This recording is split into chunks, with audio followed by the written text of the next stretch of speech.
The Mississippi Delta was shining like a national guitar. I am following the river down the highway through the cradle of the Civil War. I'm going to Graceland, Graceland, to Memphis, Tennessee. I'm going to Graceland. Poor boys and pilgrims with families, and we are going to Graceland. And my traveling companion is 9 years old. He is the child of my first marriage. But I've reason to believe we both will be received in Graceland.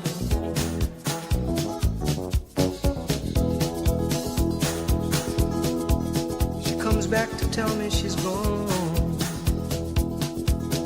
as if I didn't know that, as if I didn't know my own bed,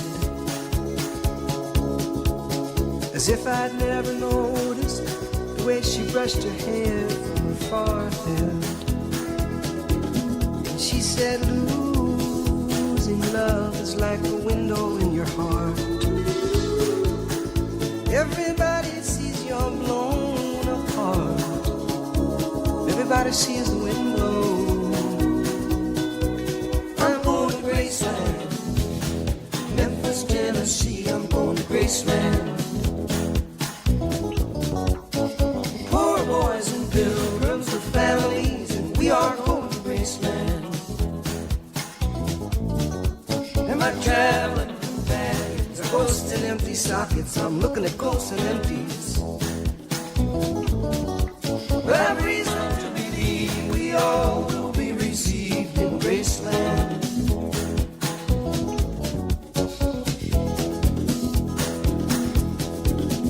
There is a girl in New York City who calls herself the human trampoline. And sometimes when I'm falling, flying, or tumbling in turmoil, I say, whoa, so this is what she means. She means we're bouncing into Graceland. And I see losing love is like a window in your heart. Well, everybody sees you're blown apart. Everybody feels the wind blow. Ooh, in Graceland, in Graceland. I'm going to Graceland. For reasons I cannot explain, there's some part of me wants to see Graceland.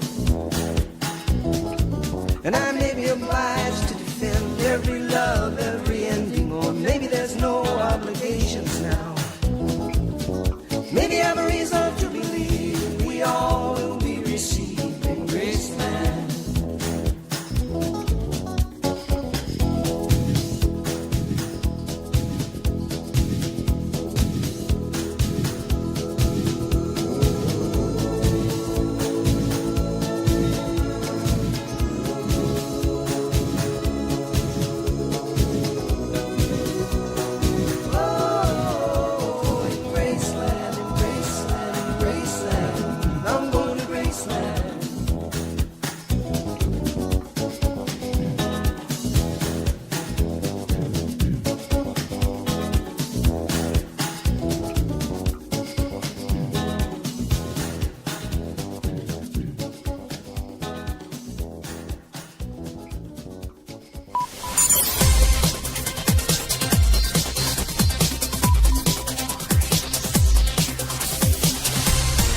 A very good evening to you, Solihull, and thank you very much for joining us here on solihullradio.com. It is, of course, Tuesday Thoughts with me, Jeff O'Brien. It is hashtag Radio GP. The other side of the desk this evening, I am incredibly lucky and privileged to have two medical professionals looking at me now, just jotting down some things that maybe I should do some more exercise or not eat as much chocolate.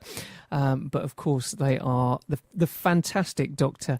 Oliver Denton from Daleswood Health, and joining us very specially for this show that is focused on Child Mental Health Awareness Week is Dr. Jess Donahoe, who is a clinical psychologist. So anything that that you can throw at us this evening, we are well armoured for. So if you want to get in touch with us, any medical or if you want some advice, especially advice at this stage where we've got some issues with our young people, the young people in your family, do you have some behavioural traits or things along those lines that you need some help with, or some initial advice and guidance on who to go and see, why don't you get in touch with us this evening? Very easy ways, or 3 easy ways of doing that. You can send us an email if you've got something that you want to write down, studio@solihullradio.com, and I can put that question to our medical professionals here. You can text us 075 64 30 30 64, and like I say, I'll ask the questions for you. Or you can telephone us and you can talk to these fantastic individuals from Daleswood Health over there in Barston yourself. So you don't even have to wait in line or in the doctor's waiting room. You can get straight through and speak to a GP here on Solihull Radio, which is why we do hashtag Radio GP. Good evening to you both. Are you well? Good evening, Jeff. Yeah, I'm very good. There you go. And Jess, this is the first time for you on radio. It is, ever. Ever. Yeah. So today we are going to we're going to blast off. We're going to go through some of the questions that we've been receiving.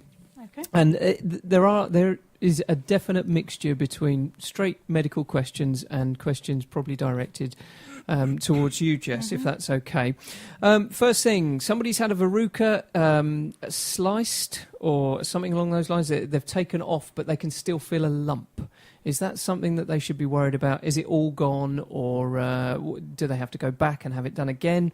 And if you just bear with me, I will find exactly the message that we've got, and I'll read it out to you. But what is the process of slicing the verruca, Doctor? So what is a verruca? Verruca is a viral infection. It's caused by a virus called HPV, and it infects the skin cells that grow. And what it does, it encourages those skin cells to produce more and more and more and more skin. So in a sense, it creates its own helmet. It protects itself from the outside world. Mm-hmm. On your hand, it's a wart. Right. In fact, anywhere else it's a wart because it just grows out from the skin. The problem with your foot is you stood on it the whole time, so it never has an opportunity to grow out. So in a sense, it just indents. So the surface of the skin becomes indented. And the biggest problem with verrucas are that they seem to have grown inwards. They haven't. It's just been, the wart has been pushed in. And so the biggest problem with getting rid of a verruca in particular is that you almost have to excavate it. With a wart, you can file them down because they're prominent and they sit on the surface. But verrucas tend to be very deep. The other issue is that the skin on the soles of your feet is pretty thick. So it takes a long time to actually get down to the bottom layer where that verruca is and interact or interfere with its growth. Okay. So slicing the top off, you might have only taken half of the verruca away. And in fact, you haven't actually affected the verruca at all. You've just taken off the skin. It says, and these are the verbatim words, could you explain when I have had my verruca layered, it still feels like I have a lump there? I'm not sure what they mean by layered. Certainly, the management is to often use either cryotherapy, so you freeze them. That causes the cells to fill full of ice and obliterate themselves. But the problem then is that, of course, if it's very deep, you can't get to the bottom layers and cause that freezing. Mm-hmm. Or you can use something like bazooka. Okay. You're sort of over-the-counter verruca or wart-type treatments, and they're an acid, so they just burn off layer after layer. But if you're going very slowly at that, it's growing faster than you're burning it off. Equally, you can try and pick away and slice at it, as that might be what they're indicating. And of course, unless you're taking enough away, you're never going to get there. And there's always that collateral damage which can make the skin around it sore. Right. And so if you still feel that there's something there probably is. Okay, I hope that helps you, and keep going with the treatment. Right, next one, Jess. Welcome. This is it. That one wasn't for me. That one wasn't for you.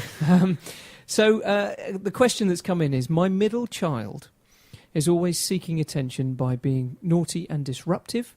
She still has episodes of being wet at night. How can I let her know that she is loved as much as my other children, but not let the others think she is being favoured? So it sounds like this is from mum, possibly, or dad, potentially.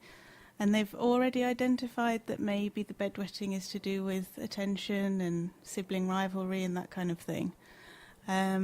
I suppose, like they're asking, it's important to show the middle child that they're equally as important, they're equally as loved, all of that stuff. I think there's a common kind of misconception that all children should be treated the same.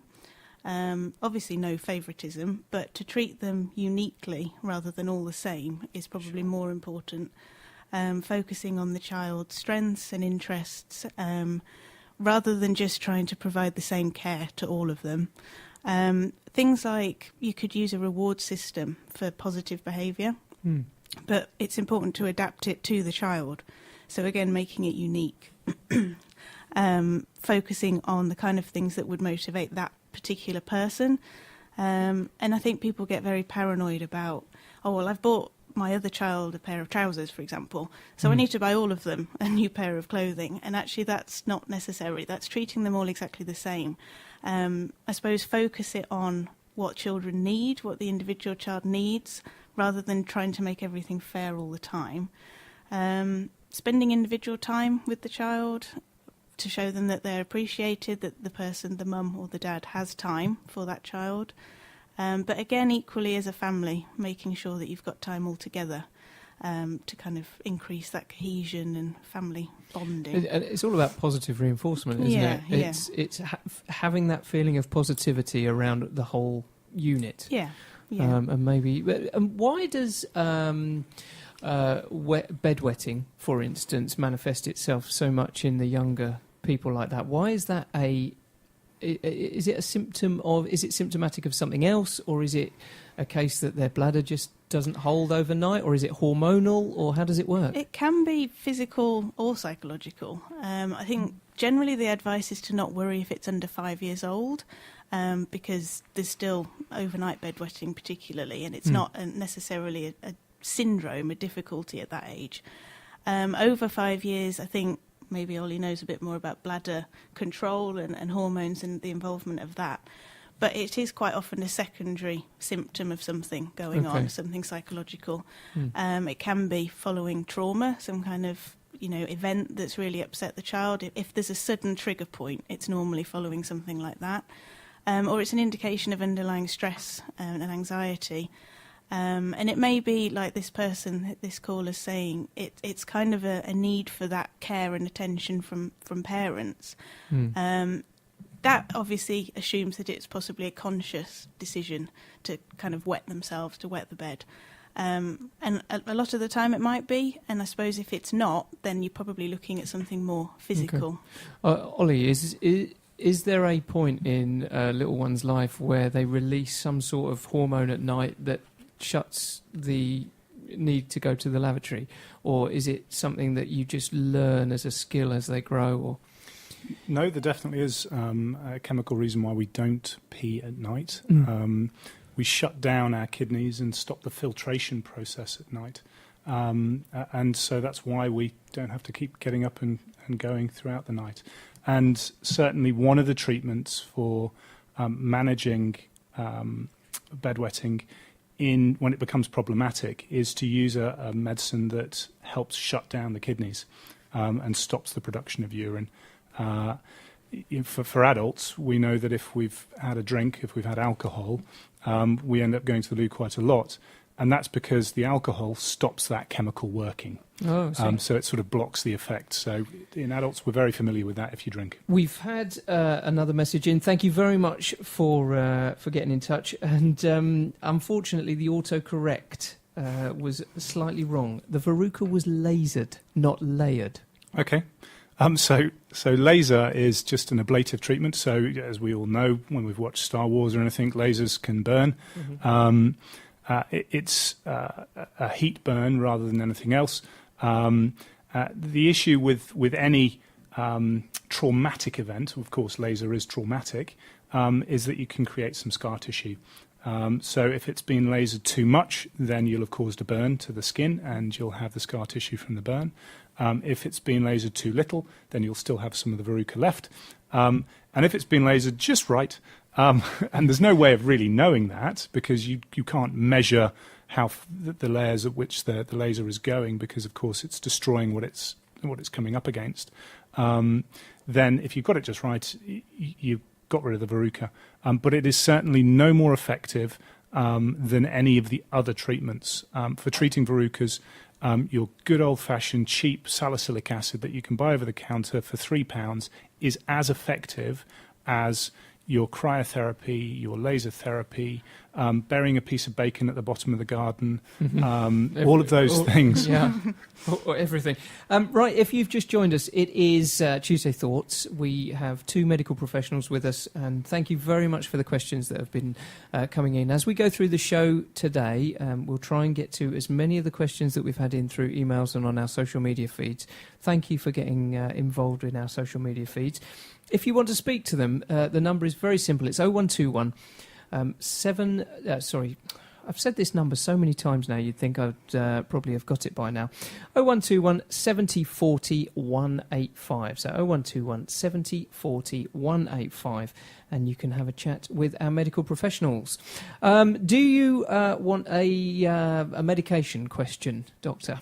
Shoot, why not? Okay, here it is. My doctor, and you're going to have to help me with some pronunciations, I'm afraid, and if I get this wrong, I apologise. My doctor has started me on amlodipine. Yeah, amlodipine. Amlodipine. I'm not sure or happy about taking them. Would I have to stay on them for the rest of my life? Are they just blood pressure tablets, or should I be worried about something I should be worried about? Because my GP did not really explain this to me properly. Thank you. Okay, well, amlodipine is a really common medicine that we use for treating blood pressure, is the first thing to say. Part of the problem in general practice at the moment is having the time to explain. We should do that. It's really fundamental that we understand where the patient's coming from, because you might not actually want to start medicine. Was it explained that you don't have to start medicines? If there are lifestyle changes that can correct this problem of high blood pressure, then would you prefer to do that rather than start a medicine? Of course, I don't know the numbers and I don't know the specifics of the situation, but it's always important from a medical point of view to have the time to go through with a patient what their options are. And if ever you are concerned, then it's really important you do speak to that doctor again or seek other advice from other areas. Now, the NHS has got some good resources online. nhs.uk is a good resource. But focusing on amlodipine itself, we can get technical, it's a calcium channel blocker. It works by relaxing your blood vessels and reducing the amount of blood that returns to the heart. And that way your blood pressure is reduced. One of the most common side effects with amlodipine is swelling of your ankles. It's usually transient. If you're relatively young, then it's usually not even noticed. If you're more sedentary and older, or tend to suffer with swollen ankles from time to time when you're not moving around, then you're more likely to have a problem with it. It's generally very well tolerated. It's incredibly effective. It's very safe. And it's used first line in most cases for people over the age of 55 with a new diagnosis of high blood pressure. In terms of need to be on it lifelong, well, it really depends how management of high blood pressure was discussed with you, whether there was an underlying reason, whether it's just what we call essential hypertension, so it's just come on for no apparent reason other than age and genetics, or whether you can influence that by losing weight, going to the gym, improving your diet, reducing salt, lots of lifestyle things that can improve your blood pressure. So if you make those changes, if they're something that can be changed in you, then there's no reason why you need to stay on the amlodipine for life at all. If those things can't be influenced, if you're already slim, you already have a good diet, you're already optimized from a lifestyle point of view, and this is just simple genetics, then the only option really would be to remain on a blood pressure medicine. And having controlled blood pressure over a long period of time, we know is very beneficial for your life expectancy. We know that high pressure systems break, so the lower pressure we can get, the more likely you are to keep your vision, your kidneys, your heart, your brain ticking along for longer. Great stuff. Thanks for that. Jess, here's some questions. There's three, actually, that have come in through our Facebook feed. So thank you very much for using our Facebook. If you are following us on Facebook, that's really, really good. Try and share as many of our posts as you can so we can increase our followers. Question number one, or a tip, please, for Jess. How to support your child who seems constantly frustrated and with a short fuse? Any ideas? Is there any indication of how old the child is? No, nothing at No. all, I'm afraid, so we'll have to just be hypothetical. Okay. So with younger children, there's something called the turtle technique, which you can Google and find online. It's a technique basically that teaches children to kind of delay their frustration. So the idea is that you illustrate them going inside their shell like a turtle, counting to 10 or other kind of strategies that might delay things, and then come out of the shell and see if things feel a bit different. Mm-hmm. And you can apply the same principle to an older child. It's about delaying your reaction. It's important to help children know that it's normal to have frustration and to feel angry. It's important to have those feelings, actually, and not to try and block them. But it's what you do with them. It's how you respond to it. And encouraging more positive coping strategies. If you've got a child that's very physical, for example, there's lots of things you can do physically to get rid of that frustration. You can kind of run around, you can do exercise, you can punch pillows, a good one is ripping a Yellow Pages or a newspaper folded up, something like that, because there's a lot of tension in doing that. So there's physical things that can help. And paper cuts. Potentially, yeah, but, That's my risk to weigh assessment it head up. on there. Yeah. Maybe use gloves and you'll Okay. get the same Yeah. effect. So expending the physical energy in that way, or gradually teaching them to try and delay their response until the feelings calm down, because they will calm down. They don't last forever. Okay. If you've just joined us, it's 21 minutes past 6 here on Tuesday evening in central Solihull. You are listening to Solihull Radio, probably via solihullradio.com, and we thank you for doing that. We'll be right back with some more questions for our medical professionals after this short break. Firstfields is one of the region's most respected law firms with more than 120 years' experience. Winners of the Chamber of Commerce Excellence in Professional Services Award and High Growth Business of the Year Award. We have over 150 experts working across 8 regional offices, all dedicated to finding you real solutions. Get to know us better at firstfields.co.uk.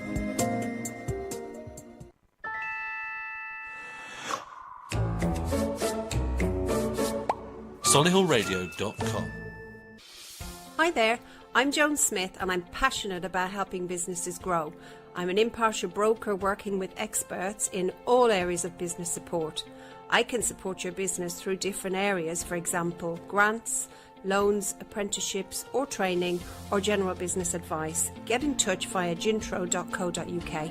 Thanks a million. Parkview in Shirley is a stunning residential development of 27 two-bedroom apartments. Modern, stylish and luxurious, the exceptionally high-quality properties are centrally located and next to the popular high street, with plenty of bars, restaurants and shops and an enviable view of Shirley Park. Parkview is an ideal home for first-time buyers as it's supported by the Help to Buy scheme and requires just a 5% deposit. Created to exacting standards, the apartments have allocated parking and cycle storage. With prices starting at £190,000, Parkview is superb value for money. For more information and contact details, visit parkviewshirley.co.uk. You're listening to Solihull Radio. Indian Dream on Dove House Parade, Solihull's premier family-run restaurant offering authentic Indian and Bangladeshi cuisine with fresh ingredients and creative chefs. They can provide bespoke dining experiences, eat in or take away. 0121 704 9058. Solihull Radio.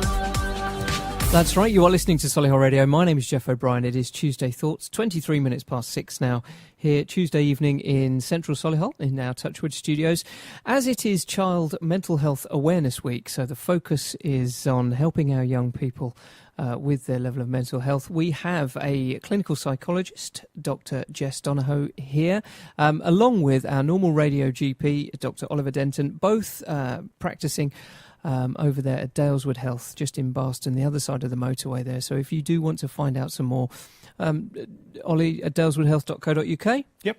There you go. And that will allow you to see the sort of level of services that both of our doctors are offering over there at the private practice. Jess, one for you has come through our Facebook feeds. Thank you very much for using our social media feeds, by the way, for your questions. My 8-year-old has always been an independent child. who didn't used to suffer from any separation anxiety. My previous job required me to travel a lot, and I was therefore away from home a great deal. She seemed to handle this very well, and I recently changed jobs to be at home more often, and my daughter has since I did, has been showing separation anxiety problems where she insists on sleeping with me every night and can't bear to be away from me. Help! Exclamation mark. I suppose around 7 or 8 years old is quite a common age to develop that kind of separate anxiety again as an older child. It starts in kind of toddler years and then bears off a little bit and can come back at that age. I suppose the first thing I've noticed about that message is that there's been quite significant changes. So mum was working away a lot and then has stopped so that she can spend more time with her.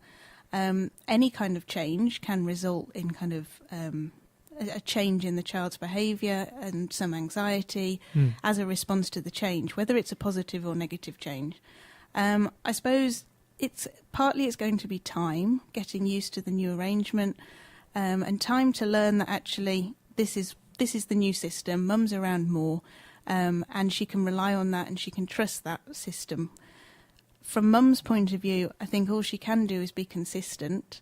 So any periods where she is leaving the child or the child's going somewhere else, to be consistent about how they manage the farewells and how they manage the greetings again. Do the same thing, say the same thing, make sure the child knows exactly how long it's going to be before she sees her again. Don't lie and kind of try and make it sound better than the reality, because when they find out that you were lying, that will promote more anxiety. And yeah, I think consistency and routine is the most important thing. I suppose at night time, so did she say she's coming into her bed? Yeah, that's right. Wants to sleep with me at every sort of opportunity, really. Yeah, so changing any kind of behaviour, you've got to break it down and start with small steps.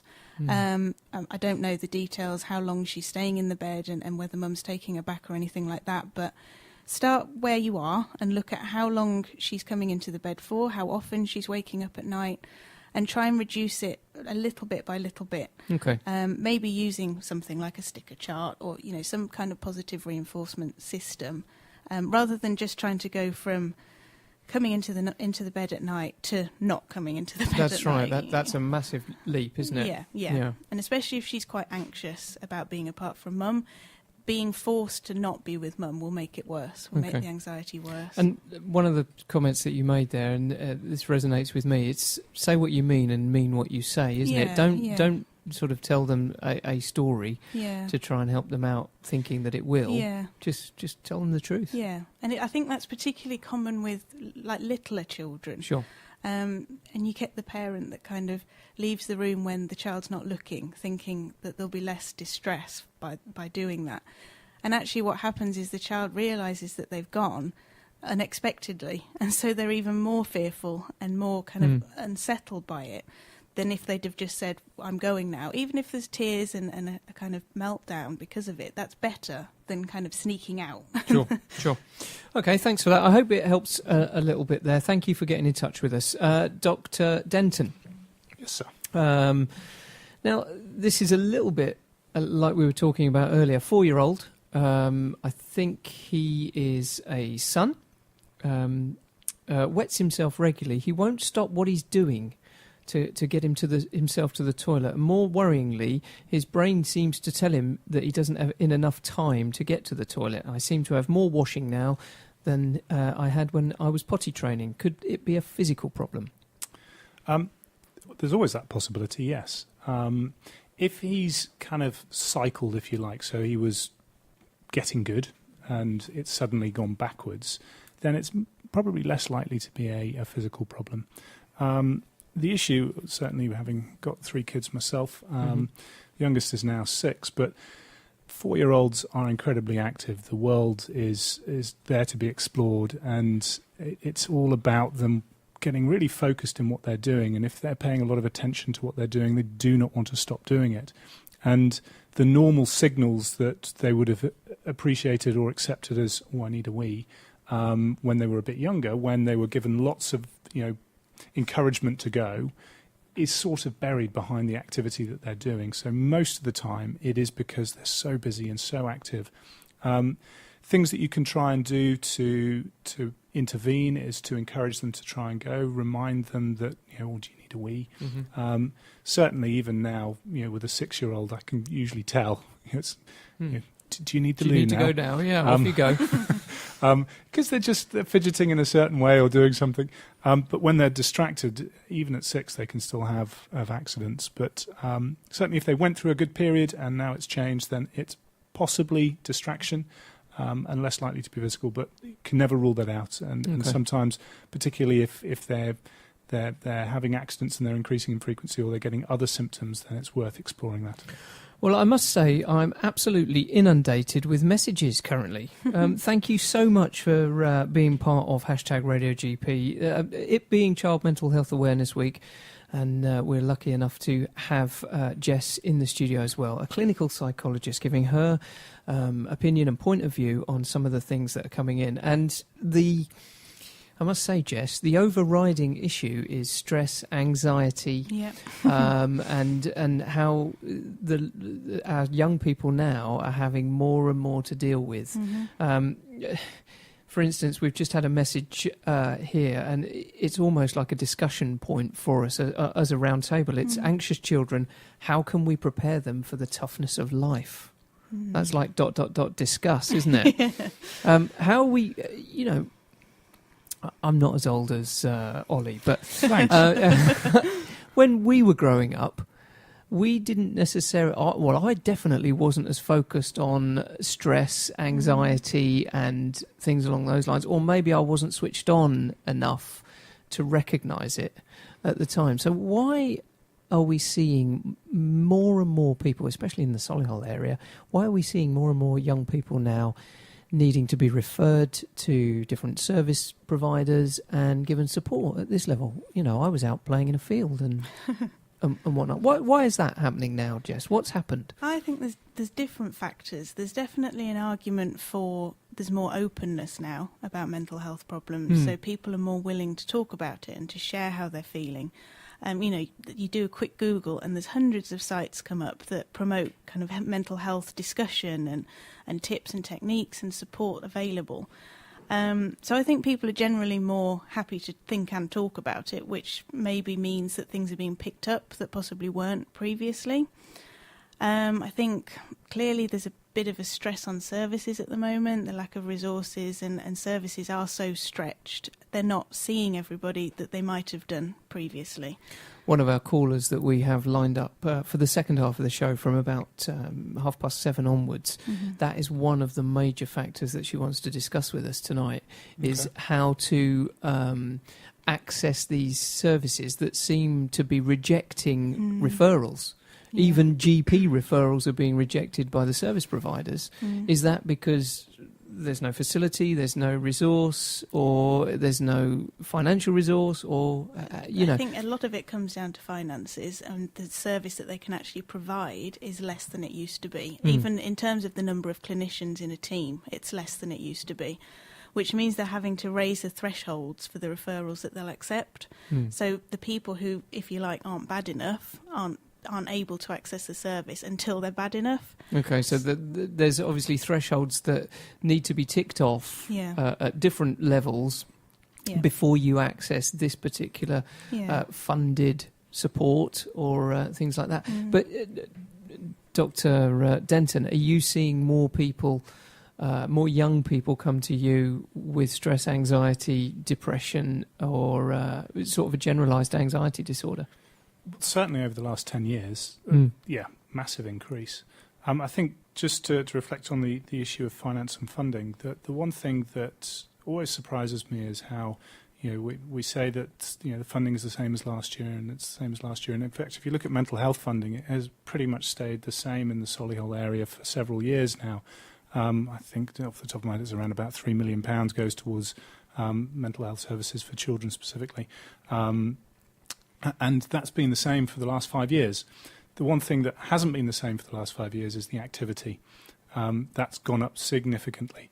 Activity as a baseline increases year on year because the population increases. We've got more people living in the area. You only have to look at the number of houses that are being built, and you realise that, well, there has to be increased activity. But the funding stays the same. So it does mean that the services get squeezed more and more and more. And so the threshold starts to change. I've seen that in our local area because lots of our GPs now are merging into a health partnership, aren't they? So you don't necessarily have to go and see the GP that you're normally registered with because you can wander into different GP surgeries. Yeah, some of that's resilience. So some of that is to cater for the demand. Evening appointments, for instance? Yeah, exactly. It's trying to provide that. And whilst trying to improve access, what you're reducing is continuity. You have the same number of doctors, that they haven't increased the number of doctors. In fact, the number of doctors is falling, which is why the push last week from NHS was to try and, rather than have an extra 5,000 GPs as we were promised a few years ago, we'll have an extra 20,000 other people, physiotherapists, pharmacists, healthcare assistants, nurses, to not do the job of a GP, but to try and take tasks that a GP was previously doing away from them. And so if you want to employ those staff in effective ways, you need to be a large conglomerate. You need to be 50,000, 80,000, 100,000 patients big to employ that number of people, and no single practice can do that. So that's why lots of practices are coming together so that they can provide extended hours, so they can provide additional services that aren't traditional doctor-first services. So yes, that has changed. And that's managed workload, isn't it, then? Yeah, but the downside to that is you then have doctors working shifts. So whilst you might be able to see your doctor any day of the week and until 8 p.m. in the evening, of course that doctor's still going to work the same number of hours a week. So actually the time that you can see them is significantly reduced in the normal day, if that makes sense. But anyway, we've got away from access to mental health. Sorry. No, I was going to go back to what you were saying earlier, Jeff, about life's different now. It seems to be different. Yeah, and I think for young people, probably even 10 years difference has made a massive difference to their experience. And I know social media is scapegoated a lot, but sure. I think it plays such a massive part in young people's lives now. I think they live through social media. It's their identity, it's how they interact with people, it's how they find out things and learn about things. They're called the head-down generation, aren't they? Exactly. Because they wander around looking down at their screens. Yeah. I think there's a huge pressure comes from social media as well. Social comparison is beyond belief on social media. If you think of kind of celebrity Instagram accounts, and it's all perfected, it's all airbrushed, all the techniques that they use. You don't see the bad sides. Filtered, all the filters, hashtag. Yeah, hashtag filters. And so young people get an unrealistic expectation of how they should be. And obviously they're constantly comparing themselves to these perfect people they see on the social media, which can only lead to unfavourable comparisons, possibly low self-esteem issues, low mood, anxiety, all of this stuff, which we didn't really face when we were growing up. I remember when Facebook first came out, and it was just a bit of fun, really. It wasn't the huge part of life that it is now. Is diet a major factor in levels of mood? Certainly diet has a large role to play, yeah. As a teacher, children that have had breakfast and That's right. have been well fed before they come into school perform better. Equally, the type of breakfast they've had makes a big difference as well. So if you've had a bowl of Frosties, you're going to get your sugar high within about an hour of that, and then you're going to come crashing down mid-morning. Whereas if you've had your bowl of Ready Brek, then you tend to be on a sort of better performance throughout the morning. And so the type of food you eat does have a big difference. Equally, our brains, we know how effective alcohol is because it's a fat or an oil-based substance that gets into our brain very quickly. When we eat fried foods, that huge flush of fats that come into our system has an impact on how our brain chemistry works.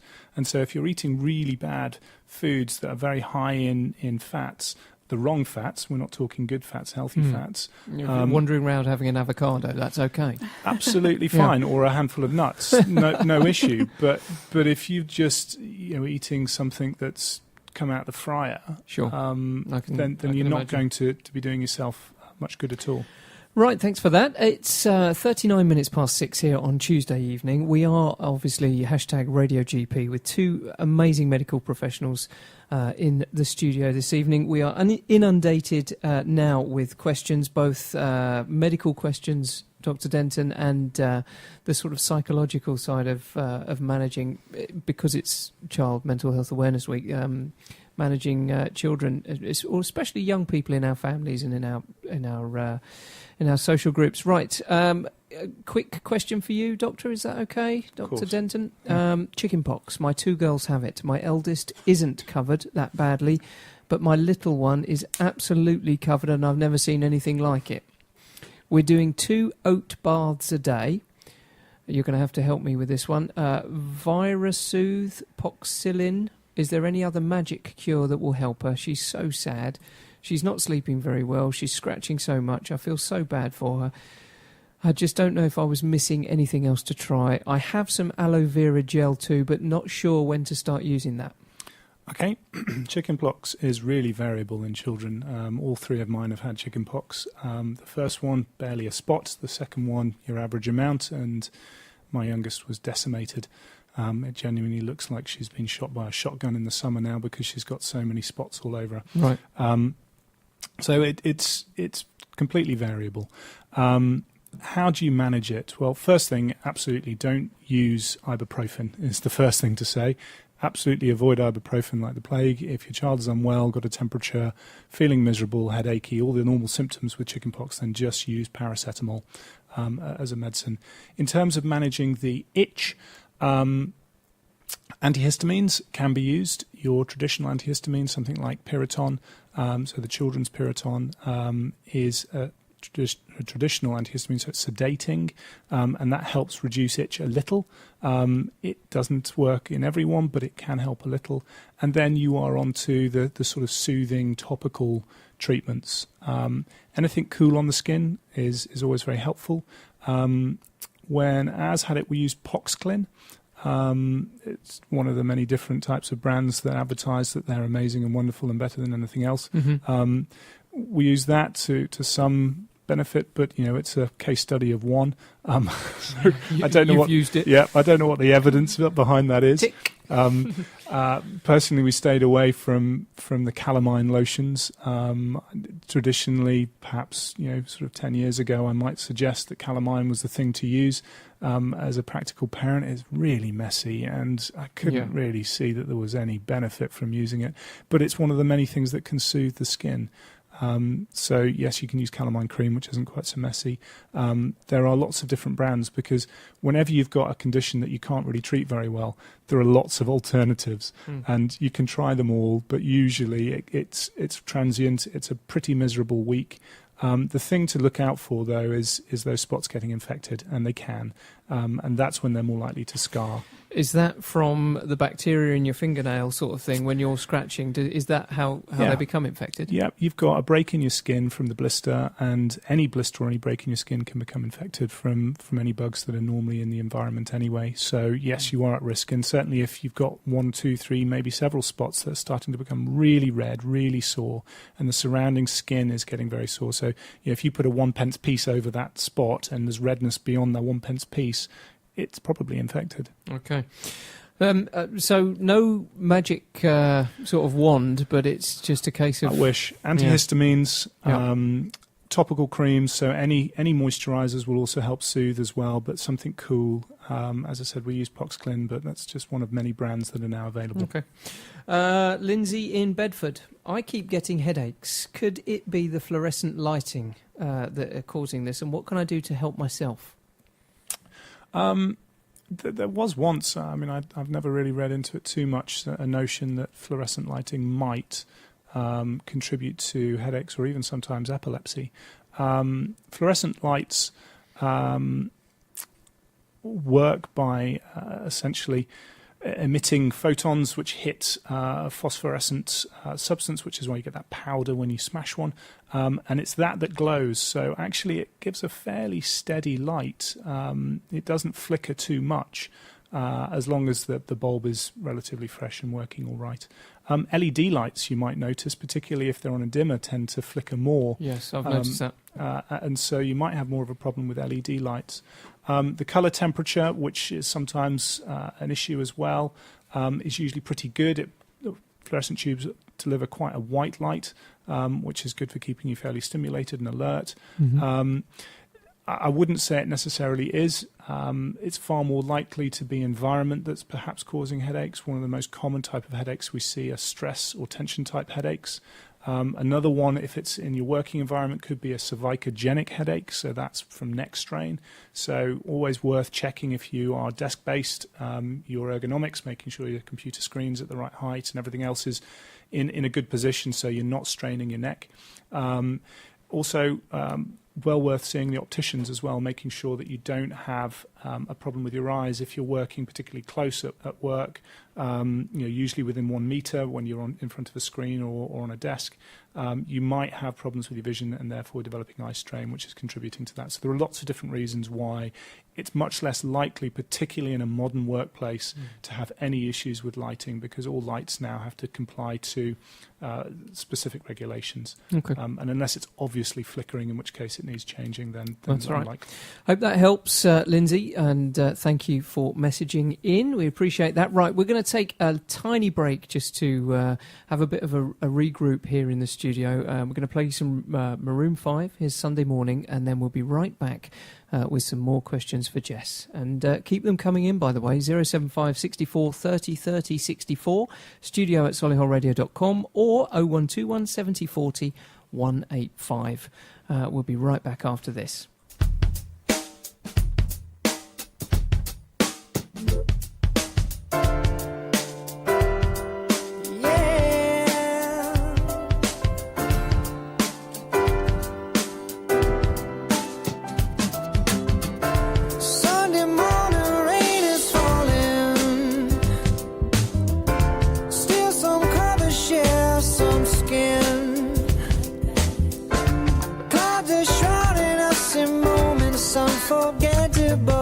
Twist to fit the mold that I am in. But things just get so crazy, living life gets hard to do. And I would gladly hit the road, get up and go if I knew that someday it would lead me back to you. That someday it would lead me back to you. That maybe she is all I see. Come and rest your bones with me, driving slow on Sunday morning, and I never want to leave. Yeah. Fingers trace your every outline. Oh yeah. Paint a picture with my hands. Oh, and back and forth sway like branches in a storm. Change your weather, still together when it ends. That may be all I need. Darkness, she is all I see. Come and rest your bones with me, driving slow on Sunday morning, and I never want to leave.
That's right, it is Solihull Radio. It is 10 minutes to 7 o'clock here on Tuesday evening. Thank you very much for joining me. And joining me on the telephone now is, and if you've listened to Tuesday Thoughts in the past and you're a regular listener, we get to say hello to Jackie. Hello, Jackie, how are you?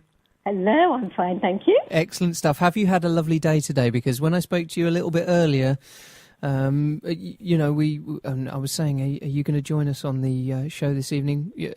Has your day got better? Oh, yes, because Ken has disappeared. This is my husband. Okay. Because, as people will know, the Solihull Moors match on Saturday was postponed.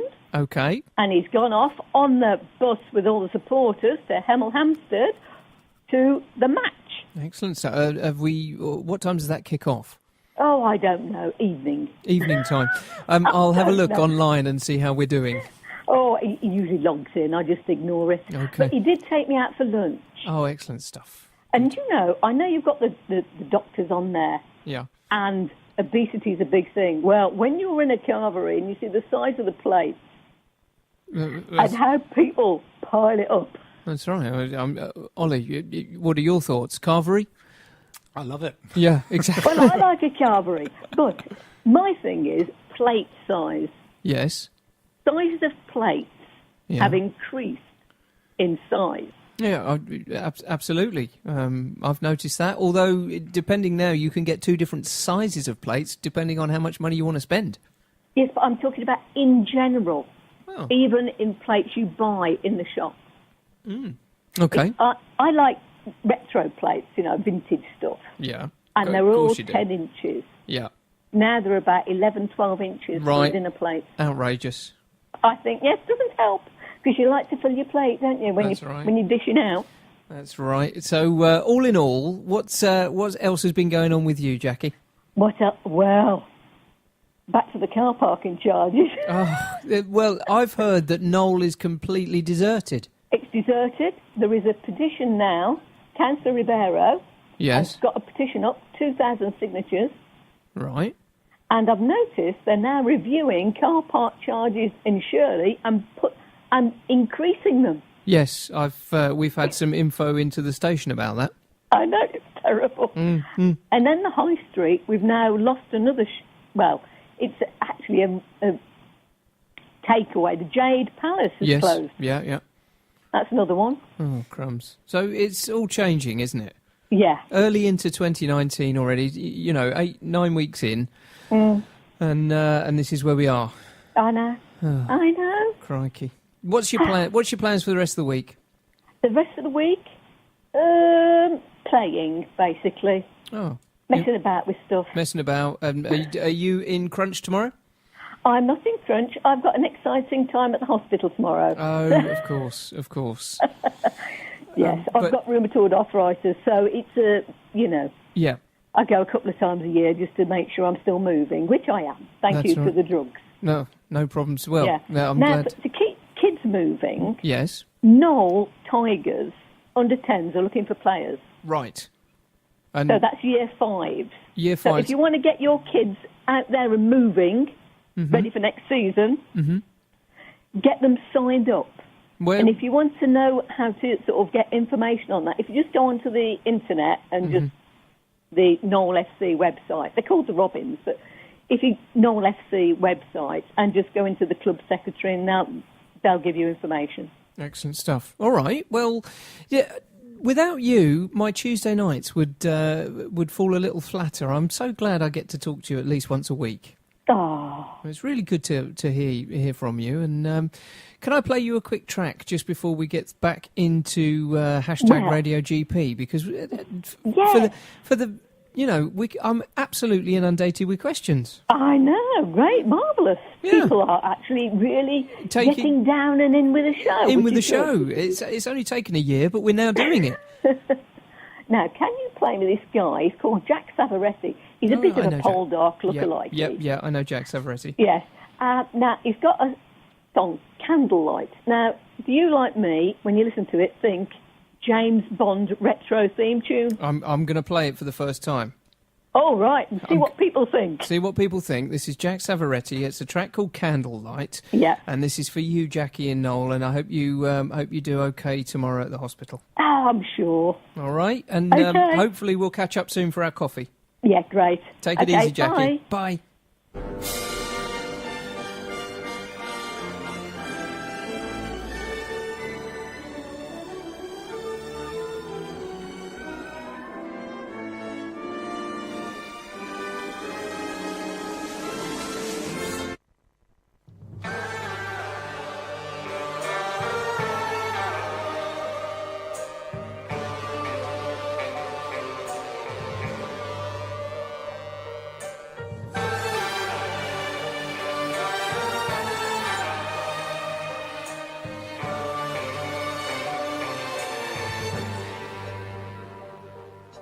Play with me, do what you want with me.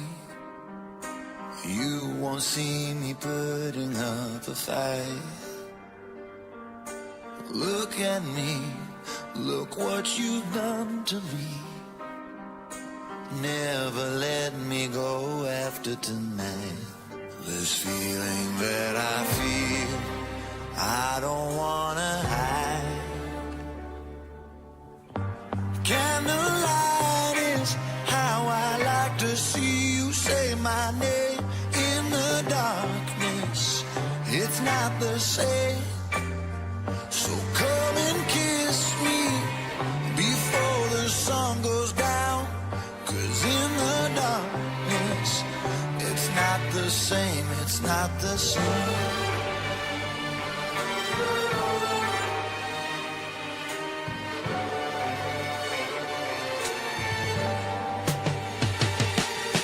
Promise me you'll wake up next to me.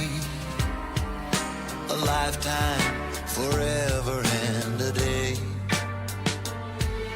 Stay with me, don't let our memories take from us the love we have today. This feeling that I feel, I don't wanna hide. Candlelight is how I like to see you say my name in the darkness. It's not the same. So come and kiss me before the sun goes down. 'Cause in the darkness, it's not the same, it's not the same. I don't wanna hide, I don't wanna hide, I don't wanna hide. It's not the same. I don't wanna hide, I don't wanna hide, I don't wanna hide. Oh, save the night away, save the night away. Oh,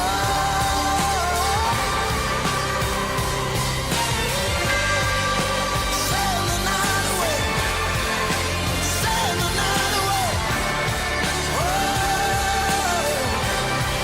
This feeling that I feel, I don't wanna hide. Candlelight is how I like to see you say my name in the darkness. It's not the same. Oh, so come and kiss me before the sun goes down. 'Cause in the darkness, it's not the same, it's not the same. I don't wanna hide, I don't wanna hide, I don't wanna hide. It's not the same. Don't wanna hide, I don't wanna hide, I don't wanna hide. Candlelight is how I like to see you say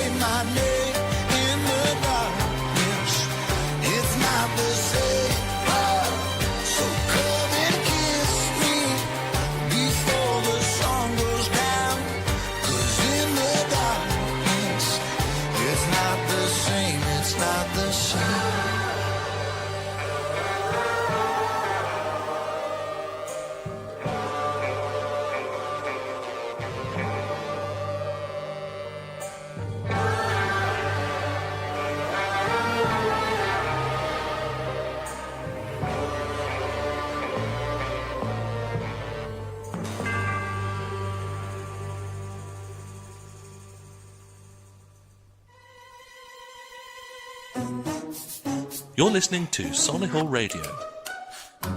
That's right, you are. My name is Jeff O'Brien. It is exactly 7 o'clock, so we are halfway through our hashtag Radio GP Tuesday Thoughts. We are joined by Dr. Jess Donohoe and Dr. Oliver Denton, both from the Daleswood Health Practice, which is just over the other side of the motorway there, over in Barston. Dr. Denton, tell us a little bit about how the practice is structured and how Jess's work and things like that has developed the practice. Yeah, so I've been an NHS GP for about 10 years. I was a partner in a North Solihull practice, and it just became increasingly difficult to provide the quality and level of service that I felt patients needed. So my wife and I, both GPs, decided to try and do things differently, how we thought it should be done. And part of that wasn't just working in isolation. GPs are part of primary healthcare. They're part of the community, and we wanted other medical professionals, paramedical professionals to work closely with us so that we could provide as good a service, a holistic service to our patients as possible. We wanted to work with exceptionally talented people. We wanted to, and we've been a bit picky about who we choose and who we work with, but ultimately anyone that we feel could benefit the community in and around Knowle and Solihull. And with that, we've been really lucky to pick up some amazing colleagues that we work alongside. And Jess is certainly one of those. She's a chartered clinical psychologist, which I'll let her explain exactly what that is and how that would be good. How that differs. But she doesn't just do your bog standard lie back on the couch and be shrinked type Don't do that. psychology. No. She also offers other services, which certainly for our community in and around Solihull, I know are in desperate demand. One is autism. It seems to be prolific. It's a bit like dyslexia was 20, 30 years ago, in that we're now very much more aware of it. We know that we can manage it better. We know that we can, if we put the right services, the right provisions around children, that they can really develop and get the most out of their education and the most out of their life despite this disorder. And autism isn't just a simple binary, you've got it or you haven't. I mean, it's, as most people know, it's a spectrum from just being a little bit different and behaving a little bit differently, right the way through to really not being able to function or integrate with the world around them because they just can't interpret what's going on.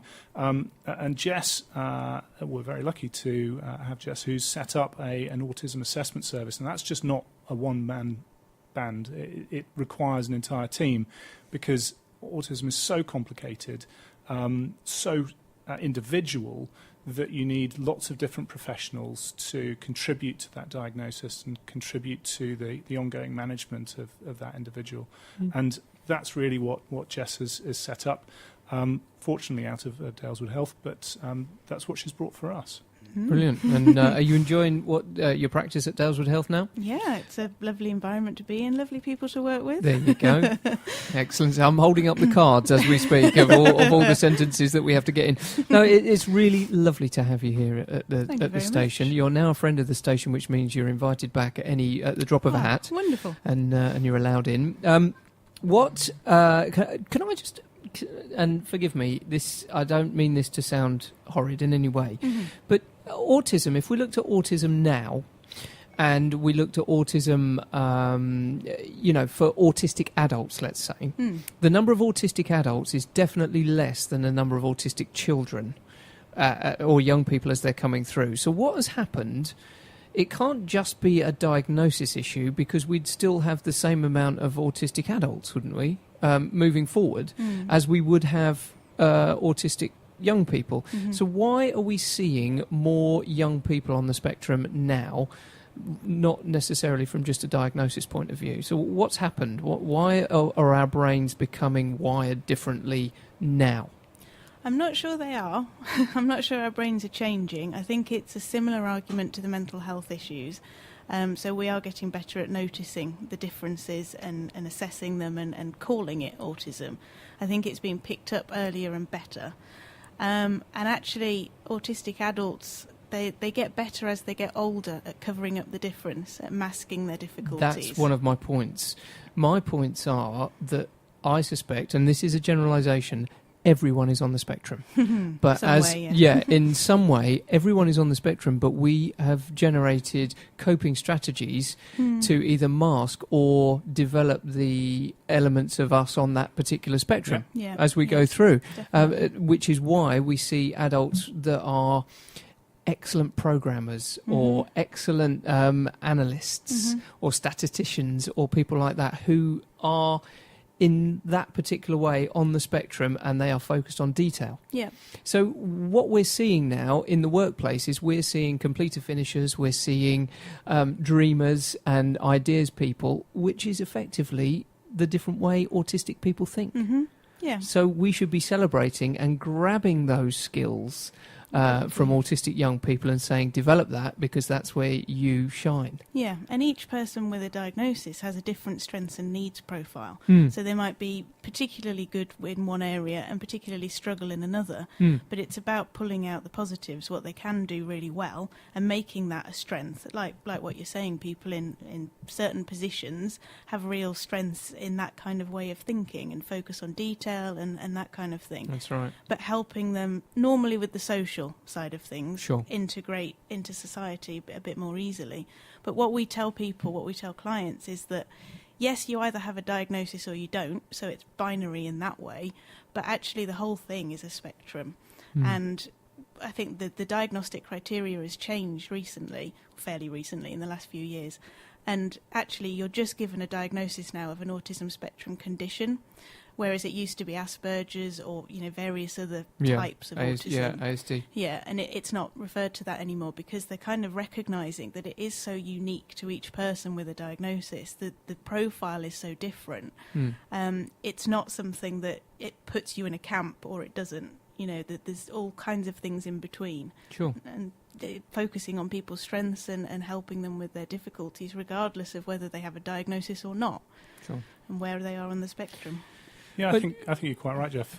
The population around us is a beautiful patchwork of different individuals, and really the purpose and point is to try and get individuals to get the most out of what's provided. As Jess was saying earlier, it's not about, in the case we're talking about with sort of favouritism in children, you don't give everyone exactly the same. You provide different things for different people so that they can all achieve what they hope to achieve, and I think that's the most important thing and the most beneficial thing with autism is understanding that. Right then, right. This is a first for me. I'm going to try and do something technology-wise now that could work. It might not work. So let's see. Somebody has voice messaged us a question. And it's come through into the station, so I'll see if I can put this through. And here's a question that's come in. My daughter is 5 and we relocated from South Africa. We have moved quite a bit. We've moved 4 times in excluding moving countries in 4 years, so 5 times in total. And she's quite attached to anything. She'll be attached to recycling. She's very against getting rid of anything. She'll keep anything that she gets out of a Christmas cracker will be her favourite toy. And I was just wondering if this is an attachment issue and maybe could be caused from us being a bit unsettled. We're possibly relocating again, and I was wondering how I could get around this or possibly make the transition easier. If you could help me, that would be great. Thank you. So what do you think of that? Thank you very much for sending in that voice recording. That is an excellent way of getting a question through to us. It's another way that I might use in the future. Great, and thanks for doing that. We appreciate it. Jess, what do you take from that? I think Mum's spot on. I think what her daughter's doing is actually finding things that make her feel more secure, more settled, things that she can hold on to through changes. So she's had an experience, or quite a few experiences, of significant change, which is unsettling probably for any child, but 5 years old particularly. And so what she's doing is trying to find something that can be continuous throughout whatever changes are happening. I would say it's not something to worry about, actually. I suppose if it becomes more obsessive in that it's impacting on her daily life and causing her more distress than if she wasn't doing it, then that might be a problem. But initially, actually, it's possible that it's a good thing and mum should actually encourage it, especially she's saying that there's potentially another significant change coming up. I think she said relocation again. Relocation. So she's looking for consistency. Yeah, she's looking for things that keep consistent in her life. So whatever else is going on and whatever other changes are happening, she's got something that's consistent. And is that an attachment, or is that just looking for that consistency and reassurance? Well, I suppose it's both. So looking for the consistency, she's doing that by attaching to things.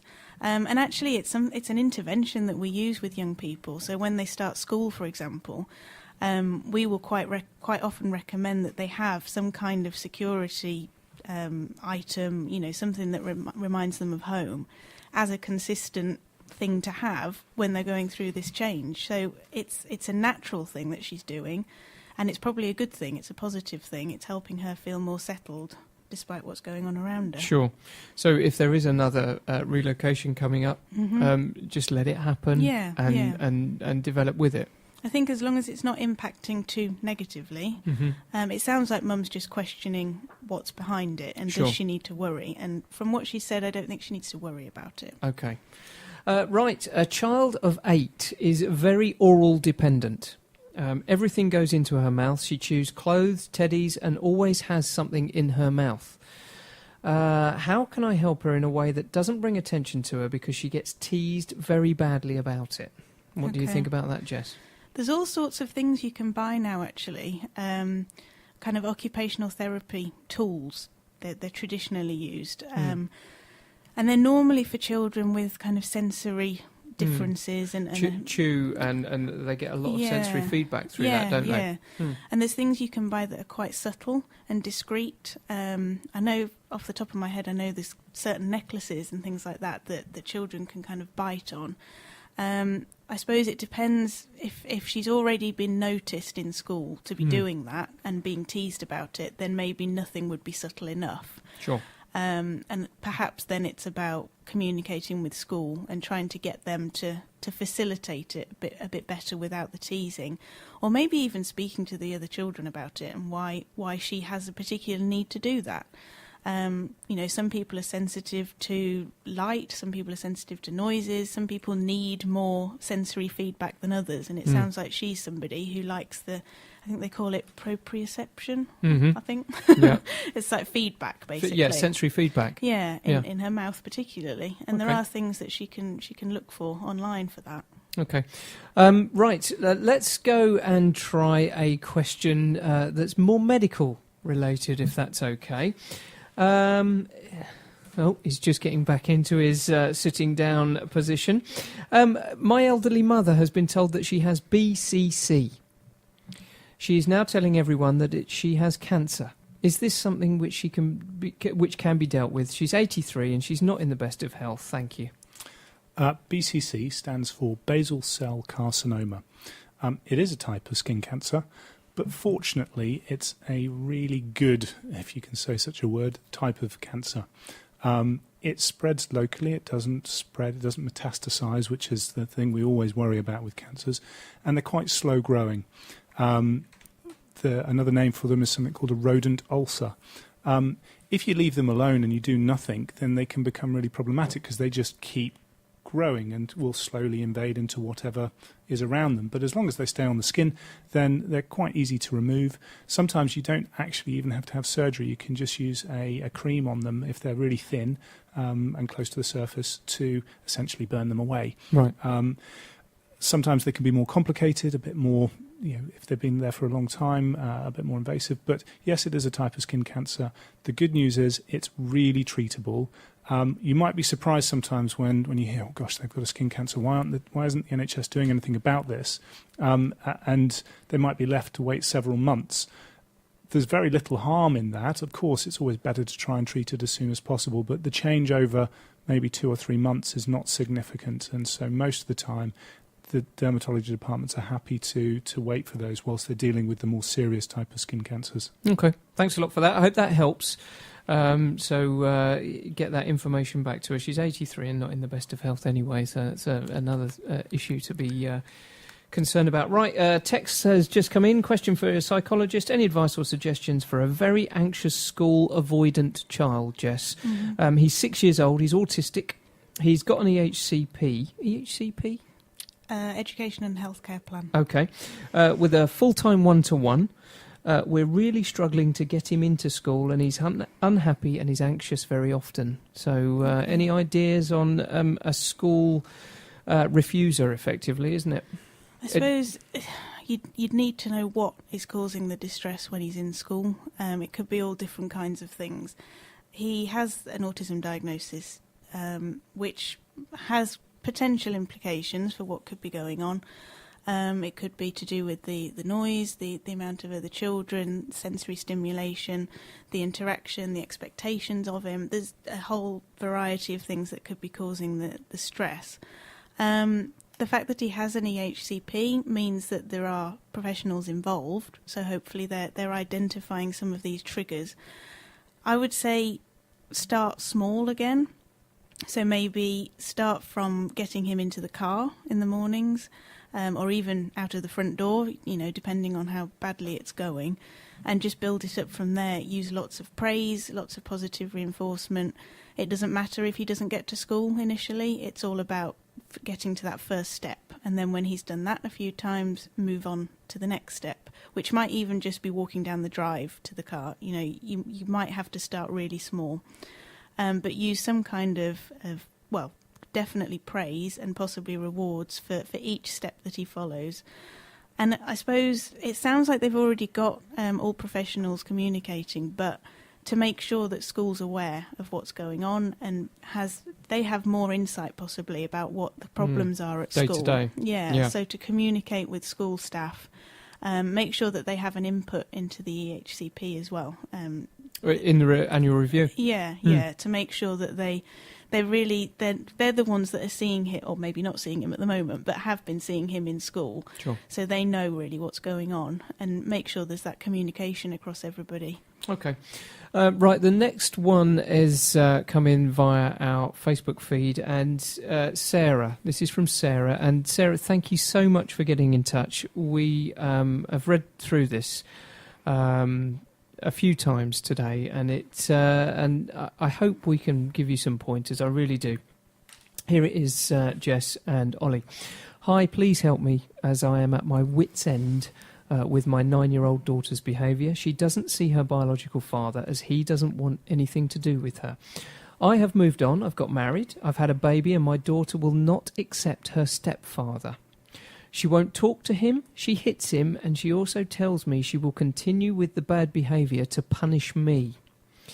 As she doesn't see her dad, she hits herself sometimes, she draws all over the walls, she tells me every day that she is leaving and she hates us, and she also plays me and my husband off against each other.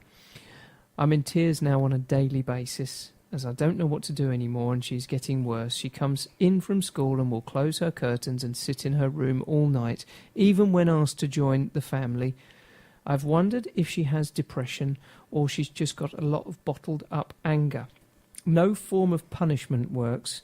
If I take a possession away, she kicks doors, throws things, shouts, makes it worse. Please help me with any advice you can give. Thank you. So Wow. that is... wow. Yeah. And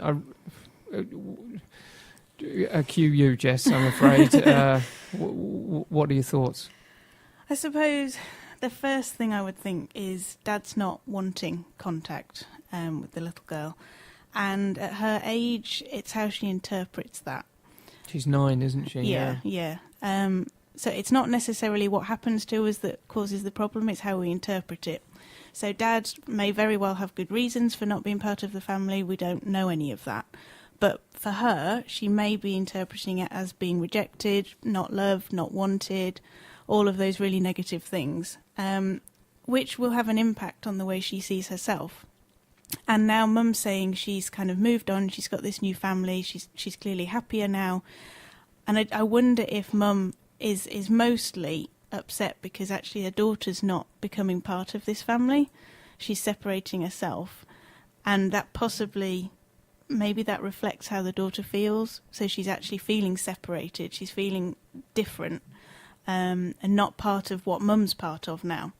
So I would say there's a lot probably going on for the little girl. Of course. And she's probably she's very unhappy with the current situation, but she might also be very angry. It sounds like she's angry. Oh, there's a lot of anger there, isn't there? And also almost resentment. Yeah, and I Isn't think mum's seeing it as anger towards her and stepdad, but it could also be towards herself. So if she's thinking she's been rejected by dad and now she's not fitting in with this new family, it's quite easy to internalise that and have a really negative view of herself. I suppose in terms of advice, it's trying to talk to her, trying to get her to communicate. Is it going to be a talking therapy? Possibly, but I would say with mum involved as well. So it wouldn't be an individual discussion with the daughter so much as family kind of therapy. And I suppose trying to find a time where she isn't, acting out and feeling very angry, feeling very frustrated, and actually talk to her about the situation, how she's feeling, and what does she think about the fact that dad doesn't want to speak to her. Try and get inside what she's thinking and her point of view. It's terrible in a way, isn't it? Because what she perceives as poor behaviour towards her mum and her stepdad and her new family, that is, like Sarah says, it is a punishment, isn't it? And it's just a real shame that there's so much anger there that they can't start working together. It's a communication, isn't it? The behaviours are communication. Behaviours are communication. They are little flags that people are waving. If I behave like this is how I feel. And I've always thought that about different types of behaviour. It is just a way of sending a message. So that poor behaviour, obviously Sarah's talked about not rewarding that poor behaviour with consequences, which obviously is not perhaps the way. It's very easy for us to sit around the table now and say, well, we should be rewarding the good stuff. And obviously rewarding positive behaviour, there's a phrase that comes to mind. It was like, it's not that we don't like you, it's that we don't like your behaviour. So how can we get that through to the young people and see if we can get a change for that behaviours? And I suppose, like you say, it's easy to say, but try not to focus on the negative behaviour. That's right, And try and look for opportunities where you can praise and be positive about what she's doing, or, the small occasions where maybe she does show an interest in the family, and not just focus on the negative behaviour. Although it might seem like it's round the clock and particularly bad, there will be some signs of positives that you can really claw onto. Bringing Ollie back into this conversation. Ollie, that type of behaviour sounds almost teenager. And almost hormonal for a 9-year-old to withdraw to a room and shut the curtains and things like that. Is that early onset depression and coming away from dealing with how withdrawing is a depressive symptom? I think just listening to that description. Firstly, it's horrible, and I don't know any parent that would know how to cope in a similar situation. It is desperate, and as a parent, I would live in fear that might happen to any of my friends, family, or myself. So I really feel for this family. They are most definitely overwhelmed by the situation. I think it's beyond their ability, not because they can't, but just because it has become such a monster now to deal with it on their own and in isolation. And I think they definitely need help. And it's not just one type of help. I think it requires sort of multi-agency. It requires lots of different avenues of help. So it's not just at home. It's not just trying to work on the dynamic between mother and daughter and stepfather and other siblings. I was going to say new baby. Yeah, it's not about that. It's also about school. It's also about friends. It's also about education. And it's pulling all of that in and trying to work out what is going on here. And because all of these different agencies work in their own little silos, it's sometimes very hard to be able to piece those pieces together. I've just been sort of jotting down some notes. School, really important. School are a great resource. They have wonderful members of staff there that are able to really study the children at school and work out whether there are any problems, how they're integrating, what dynamic there is. Are there issues at school that are boiling up? How does she present at school? So that's one useful thing, because of course she's spending a reasonable amount of her day at school. That's right. Ultimately it could start presenting as truants and other difficulties further down the line, and that would be my fear. So that's one factor. Another is looking at the family and how everyone in the family can start talking, not on a ground where they all start escalating, but actually where they can be honest and emotional and not feel that they've let their guard down or anything, because that might be part of the problem there as well. And then there's the mental health question that you raised. Is this progressing? We all know if that we endure stress for too long, or in an environment that we can't tolerate for too long, for whatever reason, it can start to develop into either an anxiety disorder or a depressive disorder, or something that actually this child just can't understand. And that lack of understanding is presenting as aggression and anger, and they're externalizing the inner turmoil that they just can't make sense of. And they possibly want to, or they haven't found, or no one has found a solution to allow her to express, understand, make sense of what has happened. And she's probably feeling as angry inside as she's presenting outside. So, I've just written down some sort of services that might be able to help. If you haven't already got in touch with Relate, a great charity, really important, helps. Its sole purpose is about family and cohesion and relationships, hence the name Relate. So definitely think about getting in touch with Relate if you haven't already. Solihull Early Help, Engage, is another service, may or may not be appropriate, but socialsolihull.org.uk, I think is the site. No, it's Googleable, isn't it? Yeah. So Engage, which is Solihull Early Help, that's about trying to intervene at a really early stage, as early as possible, before it becomes a mainstream mental illness or something that could progress. Then you've got SOLAR. So SOLAR is the CAMS, the Child and Adolescent Mental Health Service. Anyone can refer into CAMS or into SOLAR. That can be the school, that can be the GP, that can be any other healthcare professional. And I think actually the parents can even just get in contact. You just if you go online and type in SOLAR Solihull or Child Mental Health Solihull, you'll get to the SOLAR website, and there is information there. There's even a crisis button, so you can click on there and go, I need help now. Right. And that's there to really make sure that there's no severe mental illness, but also if there isn't, then their job and role is to signpost as to which services might be able to help. And it may be that you've already been down that line. It may be that you've already been to see your GP in desperation. So many patients do, so many families do.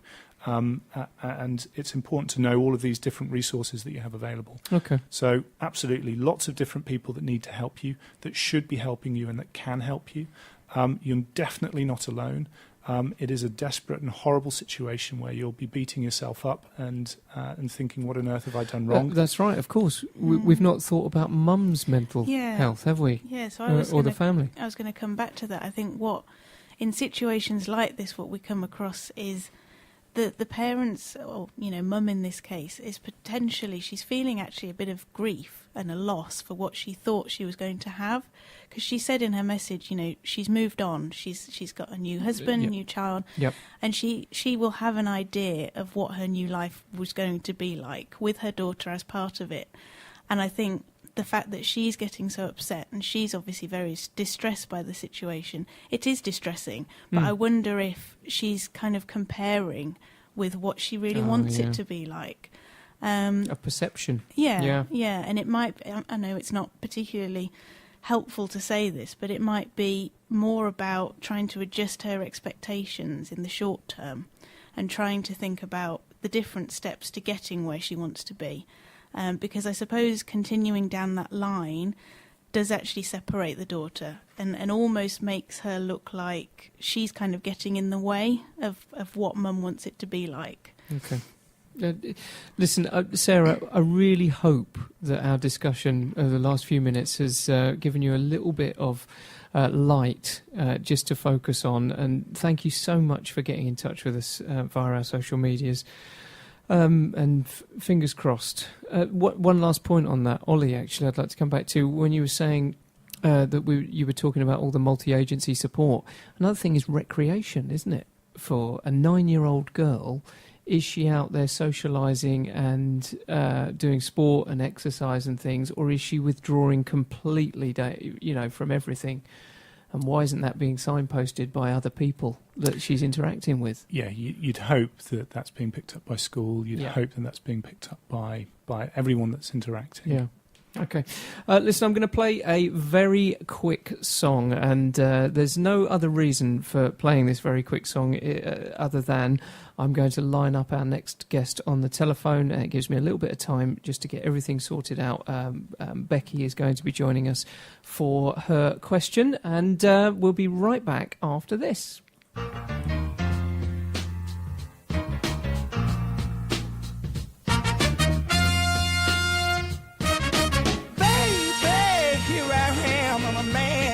Scene. I can give you what you want, but you got to go home with me. I forgot some good old love, and then I got some in store.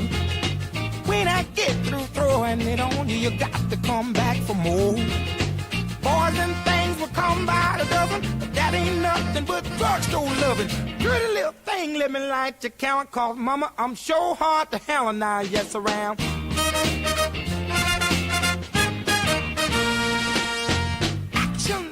Louder than word, and I'm a man with a great experience. I know you got you another man, but I can love you better than him. Take my hand, don't be afraid, I wanna prove every word I say. I'm advertising love for free, so won't you place your ad with me? Boys will come a dime by the dozen, but that ain't nothing but 10-cent love. Pretty little thing, let me light your count, cause mama, I'm sure hard to hell and I yes around.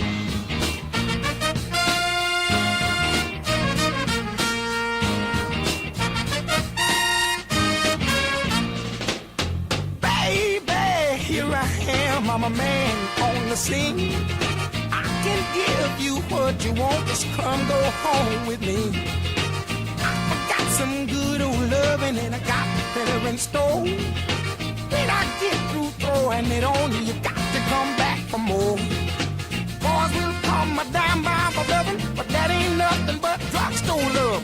Pretty little thing, let me light your count, called mama, I'm sure hard to hell and I yes around.